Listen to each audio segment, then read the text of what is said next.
I need to look smart because I'm giving people advice.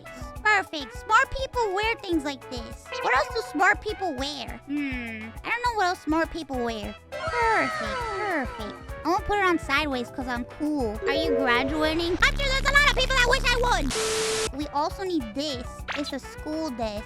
Perfect for advice because I'm taking y'all to school. You guys, get ready because you guys sent in your questions. So today, I'm going to be listening to your questions and giving you advice. I have a problem and need your advice. Okay. I have a Nintendo controller, but it has a C button. I'm afraid of accidentally hitting the C button when I don't want to, and having to deal with what happens when I press it. I don't know what to do. What do you think, Mouse? Should I get a new nunchuck controller for my Wii remote?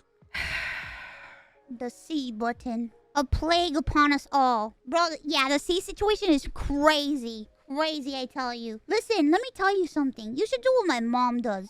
You see, my mom, we have a washing machine. A dishwasher. We have a dishwasher in our house. And my mom hates the dishwasher. She does not allow us to use the dishwasher. She says dishwashers are not good. They're not good for anybody.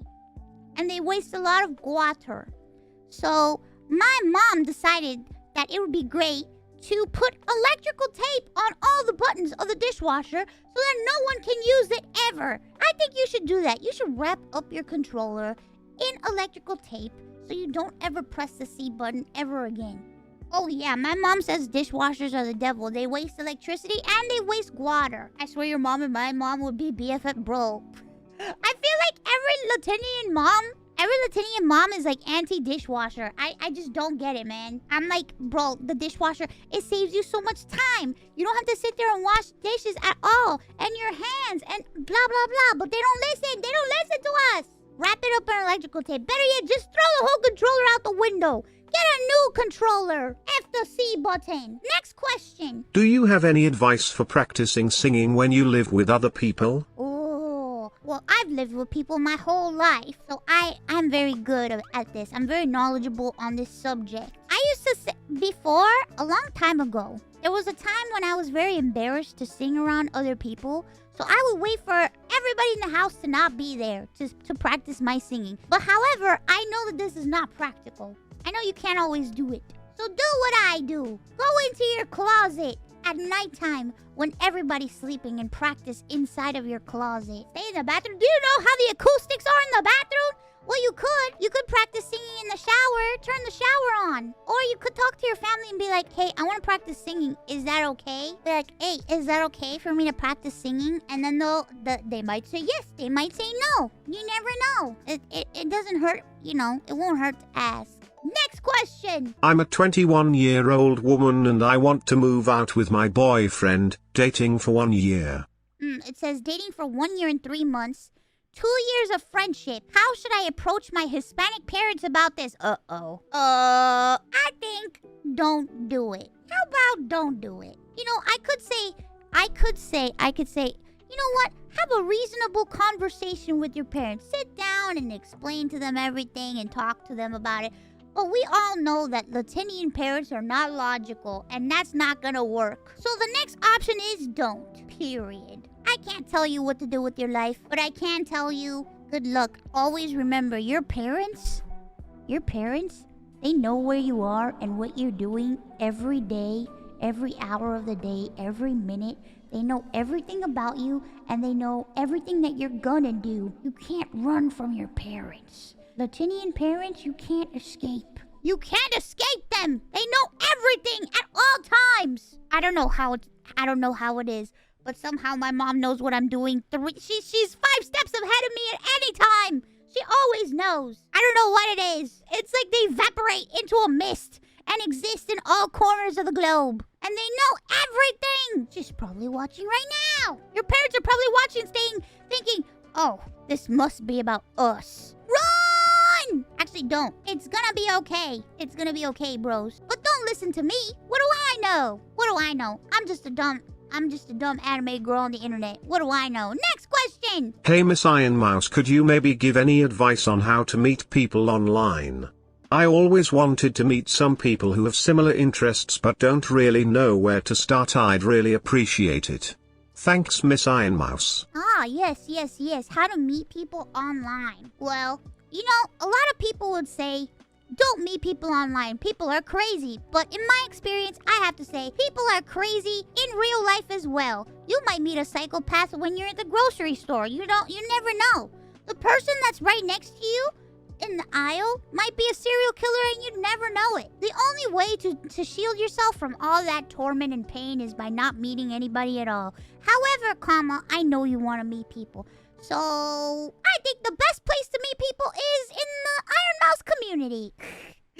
Only if you want to. If you want to meet people online, try to see who's around in circles that you frequent. Like if you watch a streamer or if you hang out in a specific game community. Or, have you ever thought about meeting somebody in the critically acclaimed MMORPG Final Fantasy XIV? You know, I know people who got married there. Don't go there. Don't do it there, please. What do you mean? Have you ever thought about talking to friends that you met on League of Legends? Don't do it. Don't talk to people who play League of Legends, okay? Listen, the best advice I can give you. If they play League of Legends, run. If they play Valorant, run. If they play Apex, run. If they play Marvel Rivals, run. Any competitive game, run! Run in the other direction. Don't look back. Don't look back! Next question! Oh, wise Ironmouse, please bestow your knowledge. What is the best way to pick up a Latina woman? They are very feisty creatures. Being one yourself, you must have a surefire trick to get them interested without suffering a concussion from a chancellor. I'm just gonna be honest with you. You do not pick up a Latinian woman. A Latinian woman, if you're interested, she'll let you know. She'll let you know if she's interested, if you're interested. You know what I mean? They pick you. Latinian women pick you. You can't simply pick a Latinian woman. Dated a Latinian lady, can confirm. It's true. It's true. They choose you. It's like the whole chosen cat thing. When it's like the cat chooses you, it's like that too. Latinas choose. It's just like the cat distribution system. You get the Latina distribution system. It's true. If that Latina is gonna be your Latina, she'll let you know. Also, it's like going to the animal shelter now! It's not like going to animal shelter! What the f? Next question! How do I get people to stop looking at me weird for being a young adult using a wheelchair? More stickers? Yes. Put a shit ton. I'm talking cover that wheelchair in stickers. Like, don't let any part of the wheelchair be exposed. Every inch of the wheelchair, cover it in stickers. Every single inch. Let people think that you're just riding on a sticker. You know what I mean? Put a little flag on it, yeah. Put a little flag on it. You can make, oh my god, maybe you can make like your own flag. Get spinners from the, yeah, put lights on the wheels. Put lights on the wheels, that would be sick. I wish I could put lights on the wheels. However, my mom and my dad didn't let me. They thought it was a terrible idea, and I honestly didn't know how I would get it to work, so I gave up on the idea, and I never put lights on him. But that's okay. We don't need to put lights on them. But you should put lights on yours. I just put stickers on mine. Next question. This might be a silly thing to ask, but any advice on how to sing a song without crying from anxiety? I want to sing, but I always end up crying when I try to be serious when singing, and I don't know what is wrong with me or if it's something that singers go through. No. Nothing's wrong with you. It's a normal thing. There's been a lot of times where I get extreme anxiety, especially when I first started singing. I will cry. But a lot of times, you just go through an adrenaline rush when you are singing. It just happens. It's something you need to overcome, and it'll take some time. There will be moments where, like, you'll sing a song and it'll just come. I think the best thing that you can do is to try to internally visualize calm things. Visualize the song and try to think about how the song makes you feel. And try to just, it's so hard. It's try to sing through it. It's gonna be something where you have to condition yourself to overcome, and it's just don't stop doing it and keep on doing it. So when I first started doing like serious like opera singing and stuff, my teacher taught me to envision music. I don't know about you guys, but I see like music as like colors and shapes and stuff. and like objects and stuff, like I can visualize what music looks like. So my voice has always been like a ball of light. So I see my voice like a ball of light, and it like glows and it does like crazy stuff. And if you can envision like your voice and envision the music and envision the individual sounds and stuff, if you can distract yourself and just imagine your voice as like a ball of light, I think that can help like a lot. Because that helped me a lot too when I first started singing. And I started singing for people, and I was doing like singing competitively at one point, and I would get horrible anxiety, and that like helped me out a lot. She's a witch. I'm not a witch. Shut up. Or maybe I am. Actually, I am. I'm the witch of Twitch. Shh, don't tell everybody I'm a witch. Shut the fuck up. Our next question. Hey Mousy. Yes? I'm in my mid-20s. Oh my god, the and breaks the TTS. I'll read the rest. And have next to no social life, largely due to social anxiety and being an adult who cannot drive. As a sapphic, non-binary adult, I find it difficult to find communities online and gaming communities that are either queer-friendly or not filled with minors. How do you recommend making friends from home as an adult? Thank you so much for all you do and create. Become a VTuber! I feel like become a VTuber is my answer for everything. Hey, I too cannot drive. I have social anxiety now. I didn't before. I do now. And I too cannot drive. It's hard. The internet's a scary, crazy place. But you would be surprised where you could find friends in the most interesting of places. It's crazy to think how we're so connected more than ever now, but I feel like it was easier to make friends on the internet before than now. I feel like it's harder to make friends on the internet now than it was back then. Oh, am I like overthinking it? I just feel like it's tougher now. But I think also it was because back then people were like way more trusting than they are now. Sometimes it's good to find like communities that like maybe you watch a specific streamer or you watch like specific like videos or go to specific online types of events and stuff. And if you meet people that you vibe with, just vibe with them, you know? But you're not gonna vibe with everybody all the time. And that's okay. Sometimes you're gonna meet people that you just don't vibe with. The internet's so toxic now. I feel like it's always been toxic, but I feel like now, since people can be toxic to earn money, you can be toxic as a job. I feel like it's getting out of control. Back then, you could be toxic and you're just toxic for being toxic. But now, you can have financial and monetary gain for being toxic. And I feel like that's making everything spiral out of control. Like, your job can literally be an asshole. I know it's hard. It's hard to trust people because a lot of times things happen and you'll witness things that happen that cause you to mistrust other people, and then you start to think, well, if this could happen, then it can happen to me. Or if this can happen, how could I trust anyone? Because how could I trust somebody? But that's the thing. I feel like when you start overthinking it, it just makes your life miserable, and it makes everything 10 times more difficult. Because I can assure you, yes, there are a lot of assholes out there. There are a lot of pieces of shit out there. But for every one asshole, there are 10 good people. You need to give people a chance. And if you give somebody a chance and they fuck up, you know, that sucks. But that doesn't mean that the next person is gonna be like the other person, you know? So my advice is, you know, be careful, but be open.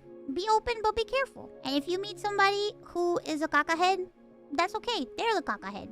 Just move on and keep on moving forward. And next question! I need your advice. How many times is too many times to wear the same pair of socks? I say 2 to 3 days, depending on what they were used for. If I'm lounging around the house all day, those socks are being used multiple times. What? You have stinky feet. What the f***? Do you not change your socks like every time you take a shower? Wait, do you not take a shower every day? Bruh. Also, what are you doing all day? Are you going outside? Please change your socks every day. Don't wear the same socks for 2 to 3 days. You wear one day. And then you change the other day's socks. Just don't wear socks or don't wear socks. So my aunt wants to know my interests, and sooner or later she'll inevitably find out about VTubers. Oh. The problem is you're Satan-in-law and she won't take that info lightly, with a chance of her overreacting. So do you have any advice in how would I inevitably introduce my aunt about you? Just tell her that I'm a mouse. You don't have to include the Satan part. That's why my name isn't Satan. That's why it's Ironmouse. The perfect disguise. They'll never know. Or I'm a worm. Yeah, show her the worm model and be like, look, there's this cool VTuber. She's a f***ing worm. Hi Mouse, do you have advice on how to get over the fear of reaching out to people? I always feel like a burden for asking for help sometimes, and it's been hard to try and get over that fear. Any advice would mean the world to me. I totally get it. I too had fear. I too had fear of reaching out. And I too had fear of asking for help. But sometimes you need to remember that humans were meant to be around other humans. We're social creatures. But then again, think about it this way. You had the courage to ask me for advice, and you asked me for help.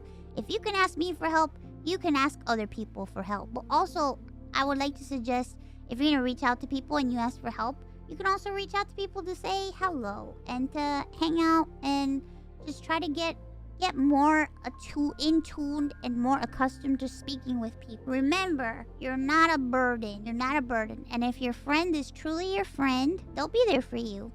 But even still, sometimes not all friends can be there at all times. But your friends will be there for you when they can. You're not a burden. How do me and my friend lock in for exams and school in general? Ah, I got it. Step 1, turn on your computer. Step 2, open up 50 tabs. Step 3, go to 50 different VTubers and watch them all at the same time. Problem solved. Easy way to study and lock in for exams. So fail? What? They won't fail. What are you guys talking about? They're not gonna fail. What the hell? Come on, guys. Be optimistic. Honestly, I can't give you good advice on this because I could never lock in for exams and I can't.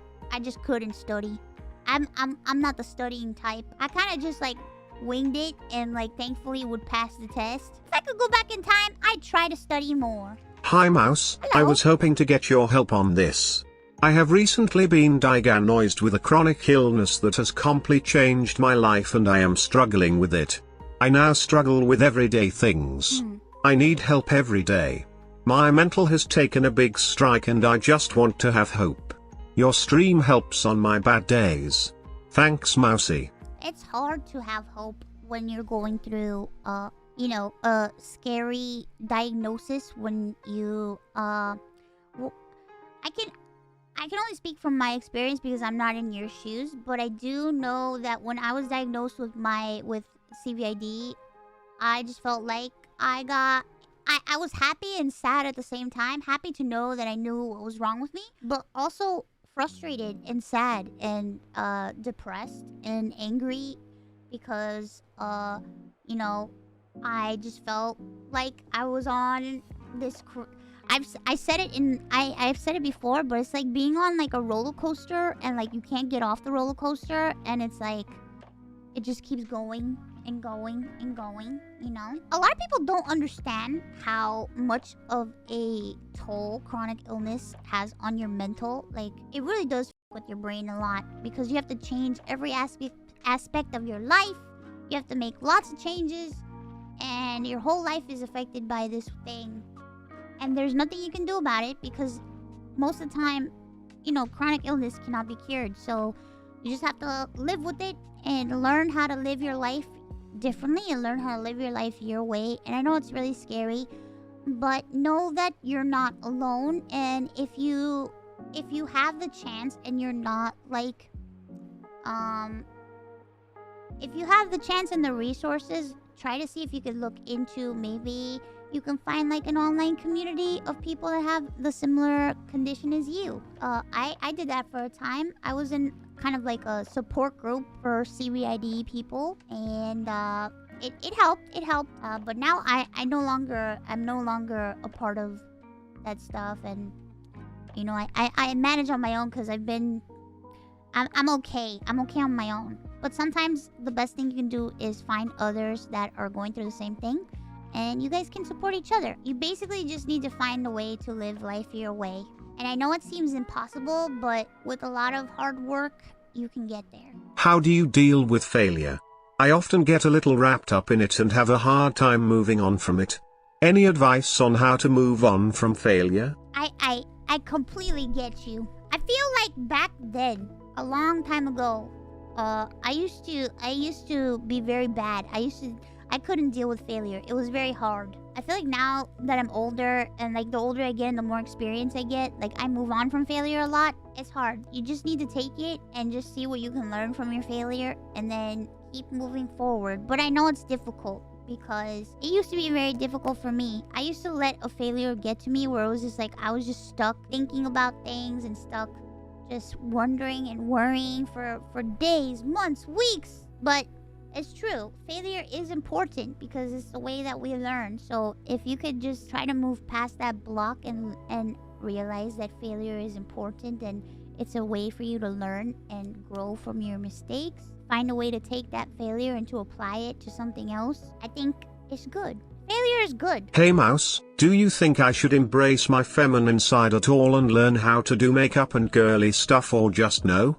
I don't really leave the house much other than for work, but still think it would be cool sometimes. Ah, I see. Well, I can't tell you what to do, but judging by what you said at the end that you think it would be cool means you want to do it. So if you want to do it because you think it's cool, you should. Yes, do it. Trust me, it's fun. Listen, I stopped wearing makeup a long time ago. And for years, I didn't wear makeup. Because I was like, man, I don't go out anywhere. What's the point? What's the point of me buying makeup? I don't even go out. So what's the point? And then recently, I just thought, fuck it. I don't go out. But you know what? I wanna get glam. I wanna put makeup on. I just got the urge to want to do it. But also, I wanted to practice techniques and try tutorials and stuff. Also, I wanted to look, in my opinion, presentable. Because I recently started like video chatting and taking pictures of myself and stuff like that. So I've recently started taking pictures of myself again and video chatting and recording videos of myself and stuff, which I have not done in a very long time because I hated it. But I recently started doing it again, and I recently started wearing makeup again. And yeah, it's fun. I just think to me it's like an art form and I like it. So I recently bought a ton of makeup, a lot of makeup. I bought so much makeup. I think I went overboard on makeup. I also realized how expensive makeup is now. Jesus Christ. No, it's not sponsored, but oh my god. If you ever want to hear my makeup recommendation and tips, I'll look in my makeup bag and I'll let you gals know. I know most people don't care. Next question. How do you deal with people who cannot accept they are wrong and get angry every time you express your feelings? How do you deal with people who cannot accept they are wrong and get angry every time you express your feelings? I feel like anybody who is not willing to accept that they are wrong and gets mad at you when you try to express your feelings, you know, I think if you can't get them to listen to you and your feelings, I think it's time for you to basically become a VTuber. I think you should become a VTuber. Go on and become a VTuber. I can't tell you what to do because I know, you know, you're not me. For me, I like to give people chances and I like to, you know, try my best to try to see where they're coming from. But if I see a continuous type of behavior from somebody where it's like they don't acknowledge my feelings, it's a two-way street, you know? It's a mutual thing. We have to have mutual respect and acknowledge each other's feelings and talk about things. And if that communication isn't there, then, you know, I could choose to move on and to talk to somebody else, or, you know, give you some time and see if you'll listen at another time. Give you some space, you know, but it's up to you. You can give them space, you can walk away, you could do anything, you know. I like to give people a chance, but if it's continuous, to the point where, you know, the anger is getting out of hand, and no matter what you say, you feel like you're walking on eggshells when you're around the person, it's time for you to leave. If your relationship with that person, and I'm talking about friendship too, if you're at a point where like you feel like you're walking on eggshells, that's a sign for you to find some space and become a VTuber. Let me read this one because the emojis broke it. I just got done battling leukemia, and during that experience, my best friend, before I continue, congratulations on battle on I'm assuming you beat leukemia, so congratulations. I hope I'm assuming during that experience, my best guy friend crush abandoned me after leading me on emotionally. What a After 7 months, I'm out of the hospital now, and I recently started talking to someone new. He seems nice and doesn't mind that I'm bald. He also cares about my health, and the only thing is that he is sexually active, and the idea of sex scares me to death. I am an inexperienced virgin, and I also think you're gross. You know what? You have every right to think that you're gross, bro.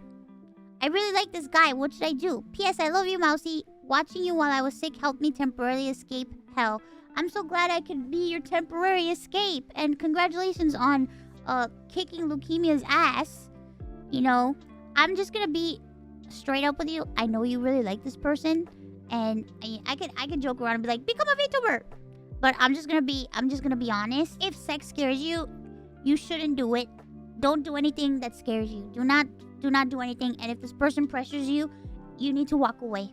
You need to walk away. If this person really does like you, communication will be open and you guys can discuss things, and they'll accept you for you, and they'll accept all of you. They will accept all of you if they really like you. Trust me. I know it seems like that's like something that's never gonna happen, and I'm sure that you might be like, oh well, you know, if I'm talking to a person, of course they're gonna expect this from me. No, it shouldn't be that way. When you start a relationship with someone, there should not be any expectations of that, you know.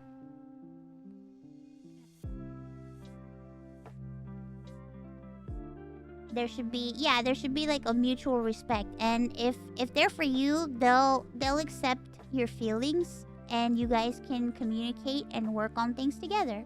But if they can't, then they're not for you, and that's okay. Next question. How would you fix a messed up sleeping schedule? Uh-oh. I'm the worst person to ask this question. I'm beyond saving and fixing.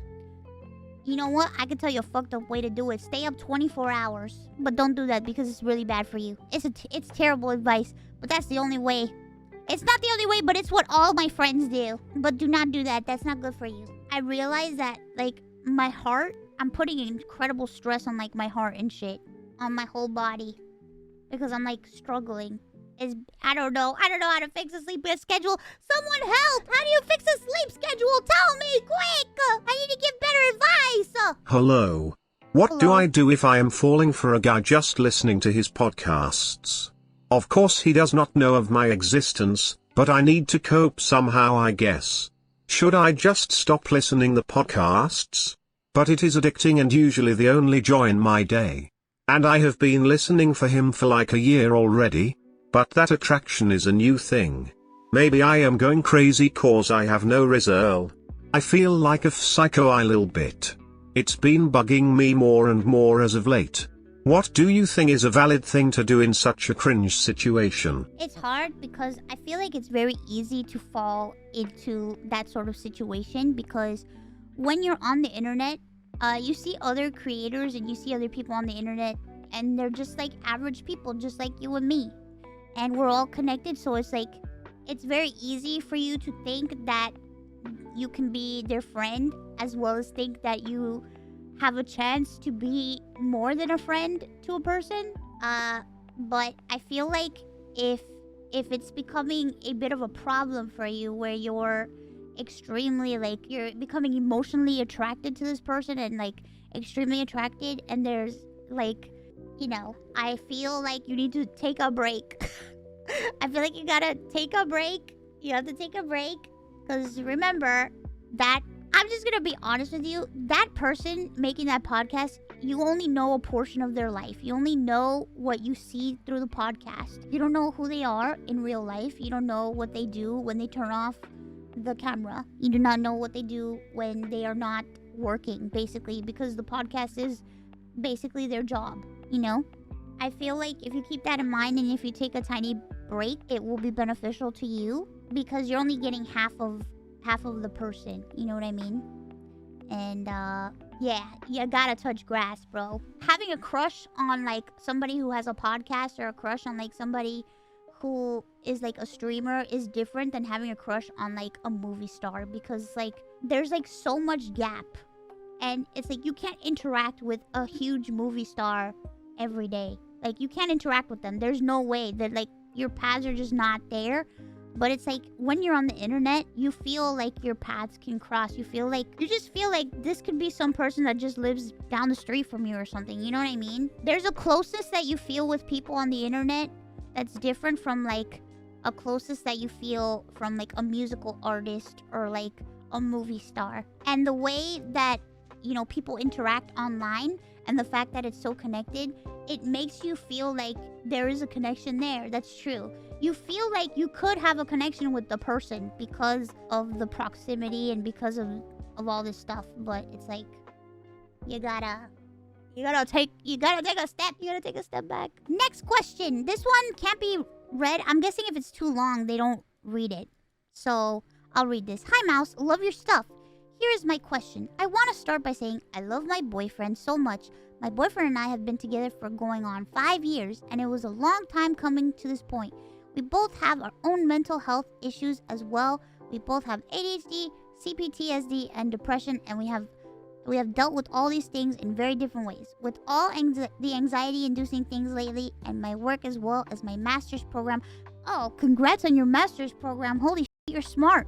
I feel stretched so thin that it's hard for me to feel like I can give him the affection and the attention he deserves, and I find myself losing my patience with him often. It makes me upset that he is upset, and it just isn't who I am. He asks me what is wrong, and I can't even respond sometimes. How do I make myself more vulnerable with him and show him it isn't his fault? How can I give him an opportunity to see that I'm not really upset with him, and I just feel trapped and anxious about the future? This is difficult, but I'm gonna be honest, it's best to try to see if you guys can both go to therapy, because that's very important. It's very important, I think. If the communication has gotten that bad, I think you guys need to get therapy together to work out things and to learn how to better listen to each other and to better communicate with each other. Because sometimes it's really hard. Sometimes life gets so much in the way that we only see what's in front of us and we can't really see our surroundings, and it's tough. So we need somebody to help navigate that block that's in front of us so that we can take care of everything that's around us. So I think therapy is the best thing for this. And it's gonna be hard, but you know, life is hard, but I know you guys can get through this. Next question! Hi, Mouse. Hello. I am seeking your aid on what to do next in life. I'm turning 28 later on the 25th of May, or have turned 28 dependent on when you get this, and I feel like I'm losing my motivations take the next step forward as I inch my way to 30. Do you have any advice to try to make the most of the future? Please and thank you. You have your whole future ahead of you. I know that on the internet, the internet makes you think that 28 is the end of your life. That is incorrect. You have so much living to do. You're still young. You have so much you can do still. Don't think of a number to limit you in your success. You know, I know people who have gone to university and gotten their degrees at the age of like 60 and 70. It's never too late to do what you want to do. And it's never too late to hold on to your dreams and try to reach for your dreams and reach for the stars. It's never too late. I remember, cause I would go to church with like my family and stuff like that. And I had a few like church friends, and there were a couple of older people that went to school and they were celebrating getting like their degrees and stuff. And like some of the people that I knew from church, they were like making fun of them, and that would just make me so mad, because it's just like, how could you make fun of somebody going for their dreams and achieving their dreams? You know, they don't know what caused them to go later in life back to school. You don't know what the happened to that person. You don't know. Everybody's life journey is different. Everybody's life journey is different. I say, don't be afraid to reach for your dreams and reach for your goals. It doesn't matter. Your life is continuing on, and you have many, many years ahead of you. I feel like the internet makes you so insecure about aging. You know, so many people are like afraid of being called like unk and just getting older. Because it's like when you think of the internet, you think of youth. But it's like, it's all good, bros. I get anxiety when I go out, especially large crowds. What advice do you have on overcoming fears of going out to touch grass? Touching grass is scary, and being in large crowds is scary. I suggest going to places that have not so much large crowds, but like the crowds are like moderate to low. Maybe you can go out at a certain time when you know there's not gonna be too many people to like ease you into being around people. But also, why don't you become a VTuber? Become a VTuber. Problem solved. Also, you could do like I used to do. When I would go out, I'd just put headphones in my ears and then no one would talk to me. But that doesn't really always work because when you're around Latinian people, they don't give a if you have headphones in your ears. They'll talk to you regardless. Regardless if you have the headphones or not. They'll talk to you and they'll keep on talking. You know who does that? My mom. Oh my god, my mom. It happens to me all the time. Like, I'll be in a meeting or I'll be doing something and I have to pay attention.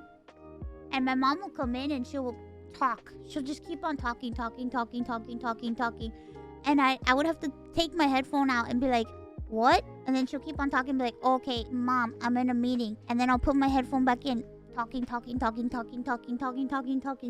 like, mom, I have to pay attention. I'm in a meeting. And she's like, you can tell them to wait. They'll wait for you. It's fine. Tell them to wait. I'm like, mom, I can't tell them to wait. I cannot tell them to wait.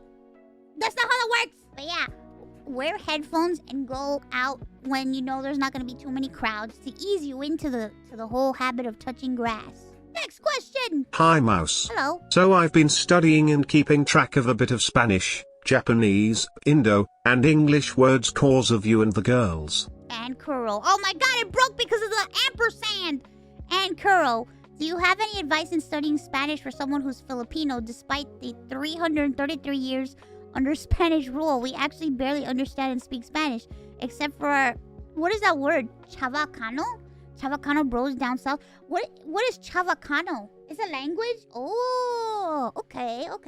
I think with Spanish, I'm gonna be honest with you, Spanish is hard, but easy at the same time. But I think it's only easy because I'm Spanish, but it's also hard. It's hard, especially that there's so many different ways to speak Spanish, so many different variations of Spanish. The best advice I can give you is do not go on Duolingo for Spanish, ever. Do not learn Spanish through Duolingo. Duolingo sucks, and I know that bird is gonna come after me. And as much as I love their mascot because I think their mascot is crazy and weird, I don't think that mascot... I just don't think Duolingo is good. Duolingo is bad, especially for Spanish, and it teaches you a lot of Spanish that you're not gonna need.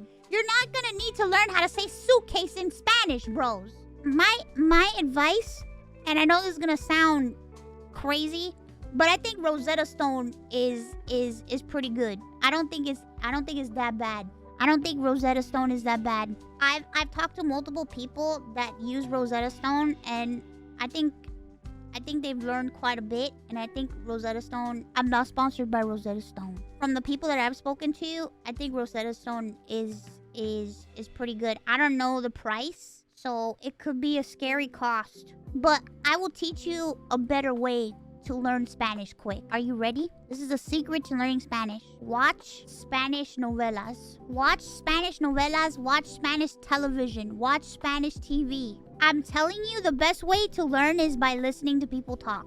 This was a lot of fun. We can do another one. We'll open submissions again at a later time, and we'll do another advice stream one of these days if you guys would like more advice. I appreciate all of you so much. Thank you for spending time with me and for hanging out. And I hope you guys had fun with the advice stream and had fun today, because I had a lot of fun. And I'll be back tonight for more fun. Woo!